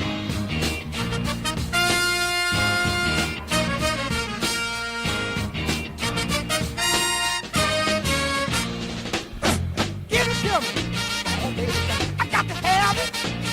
Give me some good old love. Some of your good love. I'm a big old man, mama. Solihull Radio. That's right, you are listening to Solihull Radio. We are down to our last half an hour today of hashtag Radio GP. Now, joining us on the telephone is someone that would like some advice from our Radio GPs. Effectively, we've got Jess and Ollie here. So, Becky, are you there? I am here. How are you? A bit nervous. Bit nervous. Nothing to be nervous about. But I've read your messages that you sent in earlier, and all I'm saying is sort of wow with it, really. So, would you like to speak to Jess first? Yes, Tell us a little bit about what's been going on with you. Okay, so we have a very Becky. Anxious 12-year-old son out of 4 children. He's had anxiety issues for an awful long time and been diagnosed by the local Meadow Centre years ago. However, he was unfortunately bypassed by lots of services and progressively has got worse. We have tried and tried and tried with lots of things. He's a very compliant child. He doesn't cause any issues educationally in school. He's learning quite well, although he has no self-esteem.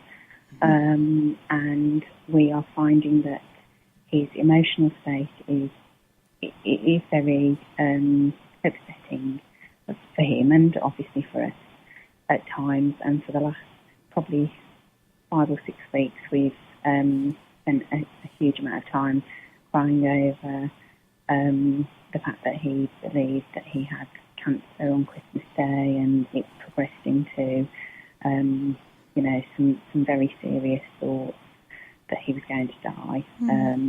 Despite having blood tests recently and me pursuing the doctors to try and alleviate, it sounds awful actually in terms of I've used services, because he has IBS symptoms as well. His blood test results are absolutely perfect, everything is okay, but when he gets into a state, he does believe that he has, even though we tell him constantly that he's okay, that there is something more, and he's been incredibly good the last few days, which is brilliant, but last week was a very, very low week for him and for us. And it's just kind of, we've had Senko's telling us that he's absolutely fine, he's doing okay, so there's no reason for him to be assessed. The Meadows, or the Specialist Assessment Centre, have declined him on 3 or 4 referrals now, even despite going through our GP. And last week I took him to the GP and said that unfortunately I think that we have to take things further, and I'll be looking at medicating him. You said that he did receive a diagnosis from the Meadows Centre. What diagnosis was that? They said it was an anxiety disorder, but there was nothing more than that. Okay. They've just totally left us to it. So there's no underlying issues that they found? No, in all fairness, the only thing that Cam said when they went, because he had some eating disorder as well, was that they actually blamed me, which left me feeling very upset. Obviously they go through the pregnancies and everything. Yeah. Had a very tough pregnancy because I was quite ill with him. But they actually, the lady that we saw, I won't name, was very dismissive towards me. And it just left me feeling sort of quite deflated, but equally it never gave an answer to why he was the way he was. Yeah. Well, it sounds like he's had anxiety in different areas, so it's kind of evolving as he's getting older. Yeah. It's interesting. I've seen quite a few people recently around the same age with a similar kind of health anxiety. Right. And what tends to happen is they start to interpret normal bodily sensations as signs that there's something wrong. And you said your son's got IBS symptoms. Yeah. So I wonder is that partly contributing to the reasons he thinks that there's something wrong? And obviously the more stressed he gets, the more anxious he gets, the worse the IBS will get. Yeah. So it's a vicious circle, really. Yeah. At the moment, it's actually a lot of chest pains. Okay. And to the point that he believes that he's got a problem. And as I say, I've told him you've had blood tests that are showing everything is absolutely fine. You are okay. Yeah. But it's that feeling of, he's overwhelmed with the sensation, and despite, us telling him he can't, it's not getting in. But then on a different day, he feels a bit better. When he's had a very bad week, and today is a lot better. Although we've had a few tears tonight, but then equally I've been quite emotional today. So have you noticed what contributes to a good day or a bad day? No, not really. It's variable because some days we can say that we're going out for the day and he has panic attacks, so it can delay us by about 3 or 4 hours. Okay. Sort of leaving the house. And then you sort of feel under pressure because you're not sure whether he's going to be sick on the journey, wherever you're going, or whether, it could go dramatically wrong. So it can be, we've planned our holiday for the summer holiday, and he's already sort of starting to panic about how long it's going to take us to get there. And we've actually decided to stay in England this year, even though we've been abroad before and he knows the timings. He's starting to panic about us going to, Wales this year. And what does he worry about? Does he tell you? Everything. Okay. Everything. Absolutely everything. The worst case scenario, if I say it's looking good today with the weather, it could be, but it might not be rain. It could be raining in a couple of hours. So it's really generalised. Yeah. Yeah, so, I mean, I would say that what would be the most helpful thing for him is to talk it through with somebody. I don't know if you've heard of CBT? Yes. Yeah. So from what you've said, I'd say that's ideal for him. Okay. Because his symptoms, they're across different areas, so he's worried about lots of different things. CBT is an approach that you can apply to all different scenarios, and it's about changing the way you think about things. So he's potentially got himself involved in some really unhelpful thinking patterns that are going round and round, thinking about the worst case scenarios constantly, worrying about that happening, convincing himself that it's going to happen, and almost blocking out any evidence against his thoughts, and just going down that route of negativity and worry. And what I've found is sometimes it's helpful to have somebody who isn't a parent saying the same things. Lots of parents say they've challenged the thoughts, they've done this, they've done that, and it's not going in. And then all of a sudden you see a professional, and it makes a big difference. And I think I don't really understand it, but I suppose it's the authority of a professional. The child kind of thinks they must know what they're talking about, and so maybe I'll listen. And actually, in reality, we're not really saying anything much different to what you're saying at home, but it seems to have a different effect. Okay. So CBT would be focused on his underlying anxious thoughts, really, rather than, it's not a specific phobia we're talking about. It's a general way that he responds to things. So, I mean, if you could go back to the GP and try and get a referral for CBT specifically. Ollie, I don't know how that might go. Hi, Becky. Hi. So, I'm a GP, and I often see situations where patients or parents come to me with increasing mental health problems. Now, you mentioned you were assessed at the Meadows Centre. When was that? Was that quite a while ago? He's been, we've sent referrals off over the last 2 years, and he's been refused over the last 18 months 3 times. I'd have to get back through all my paperwork. Obviously, there were previous refusals because he's a very compliant child. Yeah, and everything that he does, if he gets very upset if he sees or hears somebody swearing in the street. He knows the right from wrong. Although we try to say, you can't control what people say, it does distress him. And we've tried to sort of say, as you get older, you're probably going to be naughty and say a little swear word, and you to make a joke of it. Yeah. But he's very stuck in the way that he is, and I keep thinking that he is possibly, mildly autistic, but they keep because he's not classically autistic. Yeah. I'm being refused each time, and it's becoming. I can just see that in 5 years' time we could be going down this route again, and we're still not getting anywhere.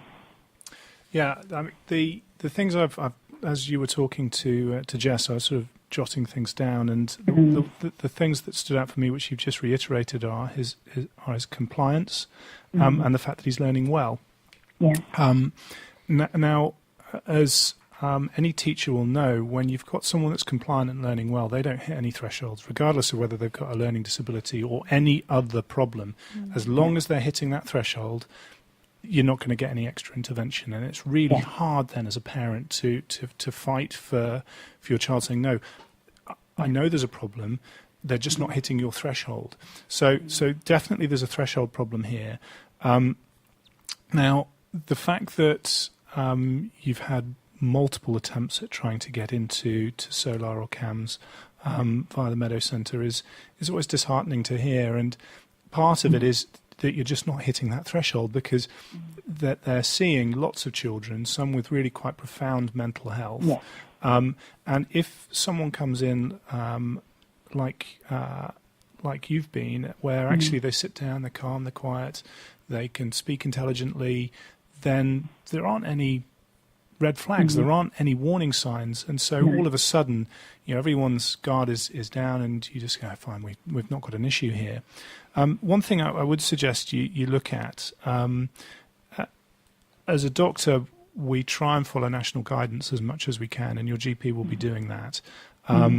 But NICE, if you just Google NICE, N-I-C-E, and child mental health, there's quite a few different. They've got a specific one for depression, but depression and anxiety are quite literally joined at the hip. The two are very similar in how they present. But there's tiers of intervention that NICE talk about for mental health in children and adolescents. And we've gone way beyond tier 1 and tier 2 now. This is an entrenched long-term condition with life-changing impacts. It's affecting everything he does in his day-to-day choices. And so it's way beyond a GP in terms of being able to manage this. And it is most definitely the remit of the formal mental health services to get involved. There is no doubt in my mind as a GP that mental health do have a significant role to play. And I suspect part of the problem as well is the dynamic that, not you specifically, but they have had with you. And I've also put down here, there's obviously a failed therapeutic relationship between you and CAMS previously. How anyone could leave a parent feeling that they are in some way to blame is wrong. That I hope was a miscommunication, because that should never ever happen. And I apologise on behalf of the NHS that it did. No, I understand. It left me feeling absolutely horrific. I can only hope that was just a simple, a miscommunication on many levels perhaps. But it was clearly a failed therapeutic relationship. And therapy is much like taking a medicine. Some people react to taking a paracetamol, and other people get on with it great, and some people it doesn't make any difference. And therapists and your interaction with a doctor or any health professional is quite personal. And sometimes they get you and you get them, and sometimes it just doesn't work because you can't be friends with everyone. So because it's failed once, I would certainly encourage you that it might not necessarily ever fail again. It was just a bad coincidence, a bad experience, and something that I'd really encourage you to pursue again. Medications you mentioned briefly as well. Your GP definitely wouldn't be in any position to prescribe to a 12-year-old. That's way out of psychiatry. Yeah, absolutely. And that's why, in my mind, if you've got someone with profound intrusive anxiety, then they have to be assessed by a psychiatrist. Now, Solar works on a triage system, so you'll see a panel of different people, but the last person you'll see is a psychiatrist. Now, psychiatrists do sit on those panels to try and decide who's hitting what thresholds, but it will usually be a CPN, a psychiatric nurse, or a trained professional that will be making that decision in the early stages. And you probably need your GP on your side to emphasise that actually this is way beyond that low-level triage. This is a long-standing, serious problem, and something that they need to help you with. Okay. Well, Becky, does that give you some points and some places? It does, yeah. It's brilliant. My GP last Friday said she'd given herself a deadline until 2 p.m. to get an answer for me, and unfortunately, although it's with Solar now. Right. The file is in their hands, and I said, do we know when we're going to hear from them? And the answer is no. As every parent would, they're always going to fight for their child more than anyone else in the world. And I would encourage you to research. That's why I've suggested looking at NICE, so that you can actually start saying, no, look, they've hit this tier, they need this treatment, they need this assessment, and being more assertive. Don't sit back. in the NHS and expect things to happen. You really have to try and take control of this. I know you will, and I know you have tried already. I think I've sat back a little bit when he was younger, because I thought that equally now over the last few years, his files gone missing in the past and things that you just sort of go, oh God, seriously, And now because he's 12, he's going to be 13, so it's not acceptable, and it's very sad to see him. Very sad. Yeah. The NHS is there to help you as much as it possibly can. I'm sort of half in, half out of the NHS now for lots of different reasons, but it is really important that you try and keep that dialogue going with the people that are there to try and help you. Don't make it confrontational. Be assertive and know where you stand, and certainly look up as much as you can. There is a lot of information now available to empower you as a parent to help your son as much as possible and to get the help that you need and deserve. Is that okay, Becky? Yeah, that's brilliant. Best of luck on your journey with your son. And let's see if we can get some of the local agencies to give you that support. Thank you. Fingers crossed. And thank you very much for getting in touch with us here at the radio. Do you think this Radio GP thing will take off? I think it could do, actually. I think there's, particularly around, obviously children's services. Sure. And I'm sure, obviously, other services. Yeah. But I think for children at the moment, it's a tough time. So, it would be a good thing. Oh, thank you very much for getting in contact. And like I say, I wish you all the best. Thanks very much. Thanks, Becky. Thanks for calling. Bye-bye. Bye. That was Becky, just going through some chats with our medical professionals here. It is Child Mental Health Awareness Week right now, so just get in touch if you've got any other questions. We're down to our last 9 minutes here on hashtag Radio GP on Tuesday Thoughts. We've got a couple more questions that have come in. And Pete, can I just give a really nice shout out to Pete English? He's one of the school counsellors in one of our local primary and also in a secondary school in Solihull, and it's really good to hear from you, Pete, and what you're doing for these young people. It sounds absolutely brilliant. You're absolutely right. Mental health, really, really big focus now for our young people. So you just keep doing what you're doing. You're fantastic, and always get in touch with us here at the station. Okay, Jess, question for you. Okay. I want to ask this in such a way. It's quite a long question. And there's some medical issues in this as well, Dr. Denton, that I might need some help with. This one is from a lady called Sarah. I've just seen your post. Thanks very much, Sarah, for getting in touch via our social medias. My daughter has some epilepsy, Alice in Wonderland syndrome, migraine, stomach migraine with aura, insomnia, sleep apnea, optic drusen, anxiety, some separation anxiety, suspected dyscalculia, and being suspected on the ASD as well. And it's taken since since last year to send off a referral to SAS. I've been told that we might not get an EHCP. They won't be able to look into the dyscalculia for a while, and the educational psychologist is out of the question, even though the neurologist has advised that my daughter needs one. Is this normal, Jess? And how do we get teachers to support our children and listen to us? They can see that my daughter is really struggling, almost to the point of school refusal. But I force her to go in because that's the right thing to do, right?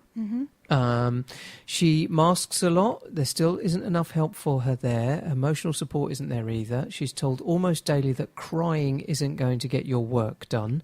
There's no reassurance or help. When other children bully her, it's just that she's being sensitive.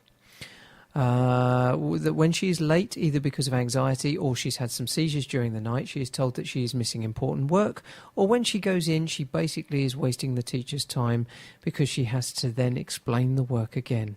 And the list goes on. I'm really thinking of taking her out of school. I'm organising a meeting with the head teacher as a last attempt. I am so tired of fighting. Why is it so hard? So some of the people that are messaging us this evening are really in dark, hard rock places, aren't they? That's just awful to hear. I mean, that's not life, no. is it? No. That's not what we do. It's sadly not that uncommon. Oh, crumbs. Because all the assessments take place and the needs are identified, but unfortunately the sources of support aren't always available. So like this lady's saying, the educational psychologist, it sounds like that's been identified as a critical need. By the neurologist. Which would actually help with a lot of these problems, because an ed psych works in schools. Sure. And is quite often a point of liaison between home and school, so would actually, link help everything with up, this. wouldn't it? Yeah. But if there's not one available, if the resources don't cover it, then the school hands are tied, everybody's hands are tied if it's not available.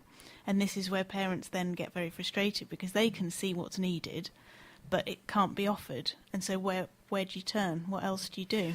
This seems like a very mainstream school environment from the description that we just read. Yeah. Now, what are the elements and the resources in that mainstream school? Let's say we obviously we don't know exactly, but are they catering for that young person's needs? If the teacher is saying, well, hold on, you've walked in 10 minutes late, I've now got to do the exposition part of my lesson again to bring you up to speed.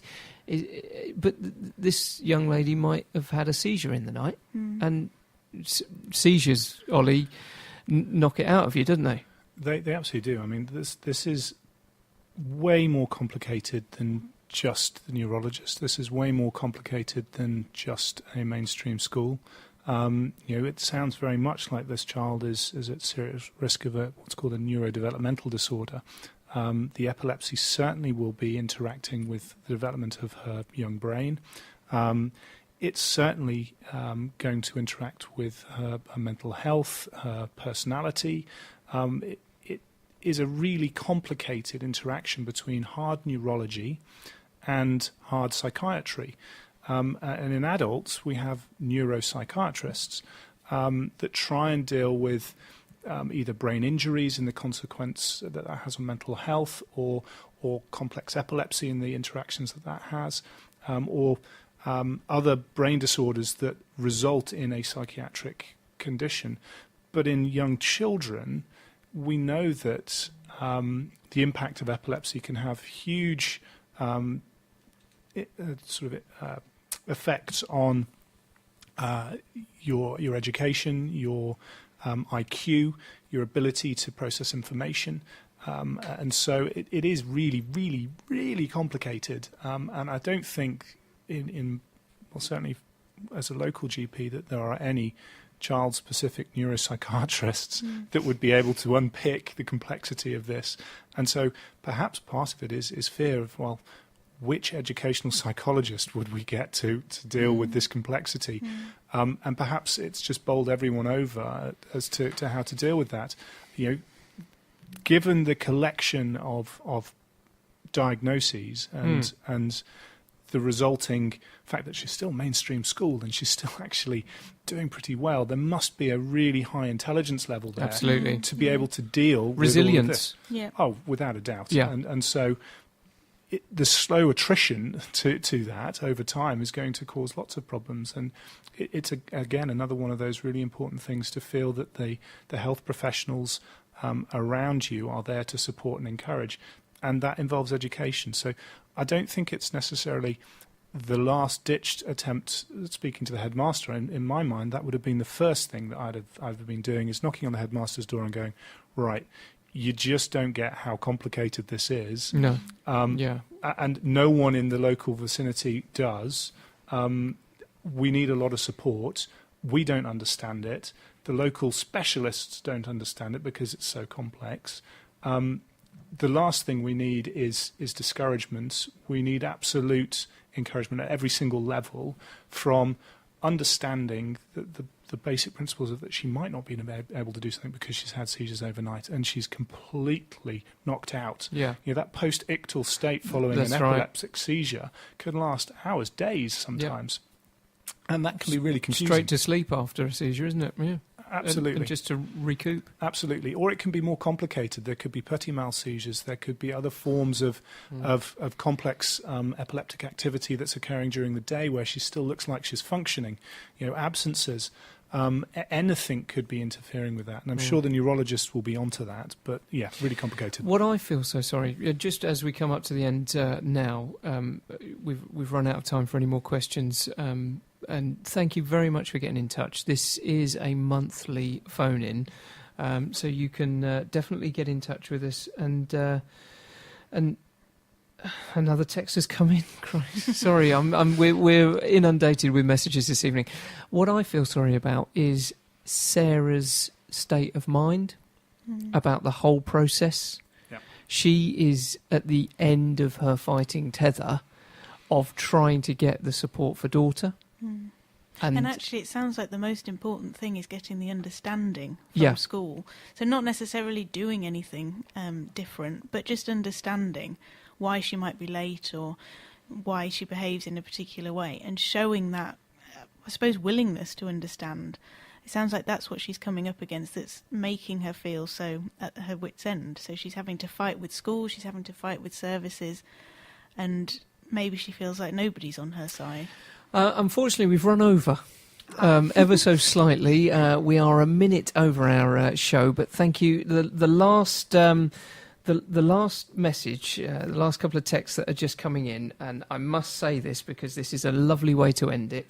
As a parent, and you haven't put your name on your text, but as a parent with children with additional needs, I'd like to say the best help available in Solihull is via the support groups. Please let parents know how to find safe space and North Solihull Additional Needs groups on Facebook. Also, the Solihull Parent Carer Forum, www.solihullpcf.org, is available out there. And thank you very much, Julia. You've just texted your name in there as well. Thank you very much for getting in touch. We hope our 2 hours of chat around child mental health awareness and the support groups that are available with our two medical professionals, Dr. Oliver Denton, thank you very much. Pleasure. Thanks for having me. And Dr. Jess Donohoe, thank you very much. If you would like to listen to this show again, it will be available on demand, and I'll put the links up on our social media. Any of the other information, you can still get in touch with us here at the station, and we can put your questions to our professionals, and we can even add it to next month's show. Once again, thanks very much for listening to Solihull Radio and supporting your local station. My name's Jeff O'Brien. It has been Tuesday Thoughts. Stay tuned for tomorrow evening's rock show with Jake, starting off at 6 o'clock, and have a look at solihullradio.com for the rest of the schedule. Thanks a lot. See you again soon.